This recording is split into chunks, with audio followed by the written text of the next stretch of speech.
प्रदेश में डंडे थामने वाले हाथों में अब हथियार नजर आएंगे। जी हां, प्रदेश के सरकारी, अर्ध सरकारी कार्यालयों और संस्थानों में सुरक्षा के लिए अब सशस्त्र होमगार्ड लिए जा सकेंगे।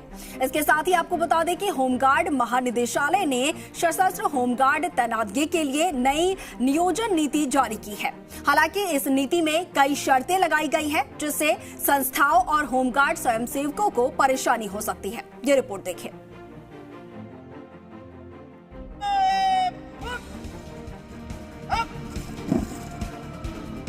प्रदेश में करीब 30,000 होमगार्ड हैं, जिनमें 1/3 को भी रोजगार नहीं मिल पाता है।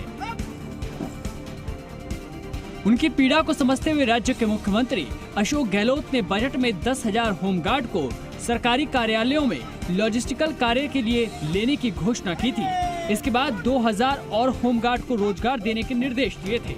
इसको ध्यान में रखते हुए होमगार्ड महानिदेशालय ने होमगार्ड तैनातगी के लिए नई नियोजन नीति बनाई है।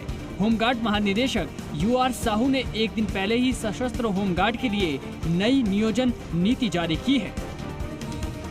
ये नियम होंगे लागू। केंद्रीय एवं राज्य सरकार के विभिन्न विभागों, सरकारी, अर्ध सरकारी संस्थानों, उपक्रमों और अन्य संस्थानों में शहरी गृह रक्षा स्वयंसेवक तैनात किए जाएंगे। संस्थाओं को उनकी मांग के आधार पर 7.62 mm SLR के साथ होमगार्ड नियोजित किए जाएंगे। सशस्त्र गार्ड के रूप में एक समय में एक स्थान पर 2 वर्दीधारी गार्ड की ड्यूटी लगाई जाएगी। विशेष परिस्थितियों के मद्देनजर दिन में गार्ड तैनात किया जा सकता है, लेकिन रिट्रीट से रिवाली तक 2 गार्ड लगाना जरूरी होगा। होमगार्ड नियोजन की अवधि 8 घंटे से अधिक नहीं होगी। ड्यूटी पॉइंट पर हथियार रजिस्टर संधारित किया जाएगा, जिसमें स्वयंसेवक की हाजिरी के साथ साथ हथियारों के चार्ज लेन देन की सूचना दर्ज की जाएगी। गार्ड बदली के दौरान हथियारों का चार्ज लेन देन पूर्ण निरीक्षण के बाद होगा। हथियार में किसी भी प्रकार की टूट फूट का जिम्मेदार चार्ज वाला स्वयंसेवक होगा। उस होमगार्ड को 6 माह तक निलंबित किया जा सकेगा। मांगकर्ता एजेंसी द्वारा 2 या 2 से अधिक हथियारबंद होमगार्ड्स की मांग करने पर ही नियोजन मिलेगा। तैनात होमगार्ड को 693 रुपए प्रतिदिन ड्यूटी भत्ता दिया जाएगा। मांगकर्ता एजेंसी को हथियार के साथ होमगार्ड की मांग पर 50,000 रुपए होमगार्ड इकाई को नियोजन से पूर्व जमा कराने होंगे। यदि स्वयंसेवकों की नियोजन अवधि के दौरान आवंटित हथियार चोरी, गुम, टूट फूट, खराब हो जाता है तो संबंधित कार्यालय अध्यक्ष एजेंसी की प्रतिभूति राशि से काट लेगा। एजेंसी को कम से कम 3 महीने के लिए होमगार्ड का नियोजन करना होगा। हर महीने होमगार्ड रोटेशन के अनुसार बदले जा सकेंगे। सशस्त्र होमगार्ड्स की मांग पर हथियार, उपकरण, इक्विपमेंट की सुरक्षा के लिए सुरक्षित कमरा व रखरखाव का दायित्व संबंधित एजेंसी का होगा। सशस्त्र सुरक्षा गार्ड में नियोजित करने वाले स्वयंसेवकों का अनुशासित टर्नआउट अच्छा और शारीरिक एवं मानसिक रूप से पूर्ण स्वस्थ, फिट, चुस्त दुरुस्त होना चाहिए।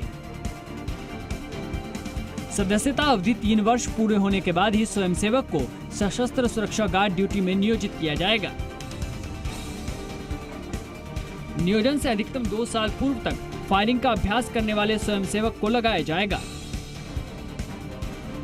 संबंधित एजेंसी द्वारा हथियारों की सुरक्षा के लिए सुरक्षित कक्ष उपलब्ध कराना जरूरी होगा। एजेंसी द्वारा लॉक राइफल रैक्स की व्यवस्था की जाएगी, जिसमें चेन लगी हो। ड्यूटी पॉइंट पर अधिकतम 3 मैगजीन ही दी जाएगी और प्रत्येक मैगजीन में 5 राउंड ही भरे जाएंगे।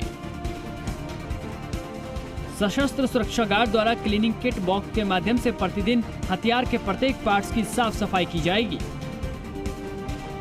शिफ्ट बदली के समय खाली कर की कार्रवाई कर ही राइफल बदली पर उपस्थित दूसरे सुरक्षा गार्ड स्वयंसेवकों को चार्ज में दी जाएगी। मैगजीन एवं कारतूसों को सदैव सुरक्षित रखने होंगे और शिफ्ट बदली के समय गिनवा कर दूसरे स्वयंसेवक को देने होंगे। सशस्त्र गार्ड हेतु नियोजित किए जाने वाले स्वयंसेवकों को 6 माह में एक बार हथियार एवं फायरिंग का प्रशिक्षण दिया जाना अनिवार्य होगा। प्रशिक्षण के दौरान 7.62 mm से 20 राउंड फायरिंग निर्धारित किए गए हैं। इस नीति में कुछ बैरियर लगाए गए हैं, जिससे संबंधित होमगार्ड और नियोजन करने वाली संस्था को परेशानी हो सकती है। अब देखना यह है कि इस नई नीति के बाद कितने संस्थान और सरकारी कार्यालय होमगार्ड के नियोजन के लिए